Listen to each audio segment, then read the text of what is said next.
Assalamu alaikum wa rahmatullahi wa barakatuh. Bienvenue sur la chaîne Sabil al-Rashad. Nous allons poursuivre, Inch'Allah, l'explication des sourates du Coran. Et nous allons voir aujourd'hui la première partie de sourate Al-Alaq, sourate l'adhérence. Je vais commencer par la lire avant, Inch'Allah, de l'expliquer.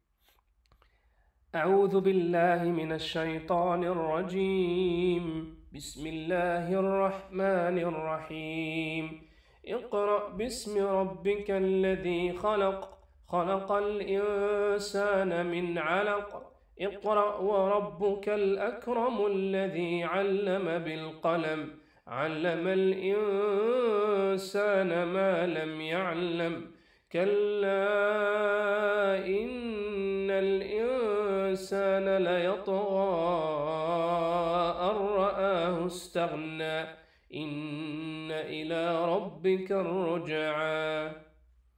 Voici la première partie de sourate Al-Alaq, l'adhérence. Quelques informations avant de l'expliquer.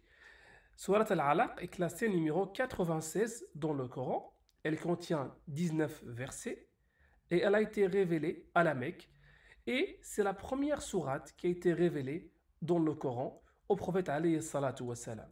Justement, cette sourate a été révélée au prophète pendant qu'il était dans la grotte de Hira, fi ghari Hira. Ce que vous voyez sur la vidéo, c'est la grotte où le prophète alayhi salatu wassalam faisait ses prières et faisait son isolement avant la révélation. Effectivement, le prophète sallallahu alayhi wa sallam vivait à Quraysh, vivait avec Quraysh à la Mecque. Et Quraysh, son peuple, ils adoraient des statues, donc ils étaient des idoles. Mais le prophète alayhi salatu wa sallam savait que ces idoles-là n'étaient pas des dieux. Mais il savait qu'il y avait un Dieu qui a créé l'univers, mais il n'avait pas d'informations sur ce Dieu. Donc qu'est-ce qu'il faisait? De temps en temps, il partait pendant des semaines dans cette grotte de Hira pour méditer, pour s'isoler et pour regarder autour de lui dans l'univers. Allah subhanahu wa ta'ala lui a envoyé l'ange Jibril pendant qu'il était dans cette grotte, et l'ange Jibril l'a pris, il lui a dit Iqra, lis. Et le prophète alayhi salatu wa salam lui a dit Ma ana biqari, je ne sais pas lire. Jibril lui a répété lis. Nabi alayhi salatu wa salam a répondu je ne sais pas lire. Et ensuite Jibril lui a révélé les 5 premiers versets de sourate Al-Alaq, ce qu'on va voir juste après. Le premier verset et le deuxième, Allah subhanahu wa ta'ala dit Iqra bismi rabbika alladhi khalaq khalaqa al-insana min alaq. Il lui dit lis au nom de ton Seigneur qui a créé l'homme d'une adhérence. Ô Muhammad, lis en invoquant le nom de Allah, en invoquant le nom de ton Seigneur qui a le pouvoir de créer. Iqra bi ismi. Iqra bi ismi, ça veut dire lis avec le nom, en invoquant le nom de ton Seigneur qui a créé. Alladhi khalaq. Et le premier ordre de Allah subhanahu wa ta'ala dans le Coran était lis, la lecture. C'est pour cela notre religion est une religion de science, c'est une religion de lecture, une religion d'apprentissage, une religion qui pousse le musulman à apprendre, à lire, à écrire, à réciter tous ces actes qui sont liés à la science. L'islam en fait appel et oblige le musulman à les faire. Car le premier ordre d'Allah subhanahu wa ta'ala n'était pas pris, et c'était Iqra, était la lecture d'abord. Il faut apprendre avant d'adorer son Seigneur, car Allah subhanahu wa ta'ala accepte seulement l'adoration avec une science, une adoration qui est correcte. Et pour savoir comment adorer Allah subhanahu wa ta'ala de manière correcte, il faut lire, apprendre, comme le prophète alayhi salatu wa salam nous a appris. Donc Allah après il dit خلق الإنسان من علق. Allah a créé les humains à partir d'un petit caillou de sang qui est collant. Dans le ventre de la maman, le bébé avant qu'il soit un être humain constitué comme être humain, avant il était avant un caillou de sang, comme un caillou, un morceau de sang qui colle dans le ventre de la maman, et Allah subhanahu wa ta'ala l'a appelé l'adhérence, al-alaq. Subhanallah, on a tous été comme ça à un moment donné. et on a passé 9 mois dans le ventre de nos mamans avant de sortir et devenir un être humain. Ensuite, dans le verset numéro 3, Allah il dit Iqra wa rabbukal akram. Il continue de donner l'ordre de lecture en disant lis, ton Seigneur il est très noble. Effectivement, Allah subhanahu wa ta'ala, il a les plus beaux attributs. Allah est généreux, il est bienveillant, il est savant, il est grand. Allah subhanahu wa ta'ala, le créateur, le souverain, celui qui donne la subsistance. Il est le très noble, il est le très généreux. Et donc, par ses attributs, il a mérité le droit d'être adoré, seul comme un Dieu, car c'est le seul qui peut faire les choses qu'un Dieu peut faire. C'est le seul créateur, le seul souverain, le seul qui gère l'univers, le seul qui nous donne à manger, la subsistance à tous les humains sur terre depuis la création des humains, depuis la descente de Adam alayhi salam sur terre. Allah subhanahu wa ta'ala n'a cessé de gérer l'univers, n'a cessé de nourrir les créatures qui sont sur terre, les humains et les animaux, et toutes les créatures qui sont sur terre, qui ne sont pas humains. Allah subhanahu wa ta'ala a le mérite d'être adoré. Dans le verset numéro 4 et 5, Allah subhanahu wa ta'ala dit Alladhi 'allama bil qalam 'allama al-insana ma lam ya'lam, qui a enseigné par la plume, le qalam, al-qalam, c'est la plume, a enseigné à l'homme ce qu'il ne savait pas.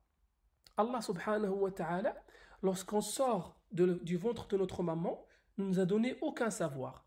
Toute l'humanité est comme ça. Chacun de nous, lorsqu'il sort de son il naît à la naissance, il n'a aucun savoir, à part les choses physiques, où il sait pleurer, il sait respirer, il sait manger, téter. Tout cela, en fait, c'est des choses qui sont instinctives. Mais on n'a aucun savoir. Allah subhanahu wa ta'ala nous a créés tous pareils. Mais il nous a donné des outils pour apprendre. Lui, les yeux, les cœurs, tout cela, c'est des outils que Allah subhanahu wa ta'ala nous a mis à disposition pour pouvoir lire, pour pouvoir apprendre. Alors que nous ne savons rien du tout lorsqu'on vient de naître. Allah subhanahu wa ta'ala nous a donné également des choses matérielles pour apprendre, telles que la plume, les livres, l'écriture, la rédaction, la lecture, tout cela, des éléments que Allah subhanahu wa ta'ala nous a mis à disposition pour pouvoir lire. Et qu'est-ce qui se passe après? Après que l'être humain a appris grâce aux outils que Allah subhanahu wa ta'ala lui a mis à disposition, grâce aux choses que Allah subhanahu wa ta'ala lui a données, comme les yeux ou le cœur, qu'est-ce qui se passe? Le verset numéro 6 et 7, Allah subhanahu wa ta'ala répond à cette question en disant Kalla innal insana la yatgha an ra'ahu istaghna. Prenez garde, car vraiment l'homme devient rebelle dès qu'il estime qu'il peut se suffire à lui-même à cause de sa richesse. Lorsque l'être humain est né, il apprend pas mal de choses, il devient quelqu'un qui est intelligent, qui a un savoir, il commence à construire une richesse. Dès qu'il a construit une richesse, il croit qu'il se suffit à lui-même, il devient ingrat et rebelle envers son Seigneur. Allah subhanahu wa ta'ala dit qu'il devient, il croit qu'il n'a plus besoin de Allah subhanahu wa ta'ala. Il se croit fort, il se croit intelligent, il se croit puissant, il se croit éternel. Et donc il devient orgueilleux. Il n'arrête pas de faire du mal sur terre. Il n'arrête pas de croire qu'il va vivre éternellement. Jusqu'à ce que la mort le surprend et il découvre au moment de sa mort que tout ce qu'il a collecté comme argent, tout ce qu'il a collecté ou rassemblé comme richesse ne lui servent à rien, car il va partir dans sa tombe tout seul. Allah subhanahu wa ta'ala essaie de nous prévenir de cela en disant Kalla illan insan la yatgha. L'être humain devient ingrat, il devient rebelle dès lors qu'il estime qu'il n'a plus besoin d'un Dieu, qu'il n'a plus besoin d'une force ultime qui le protège et qui lui donne sa santé et sa richesse. Enfin, dans le verset numéro 8, Allah subhanahu wa ta'ala, il dit Inna ila rabbika ruj'a. Mais c'est vers ton Seigneur que c'est le retour.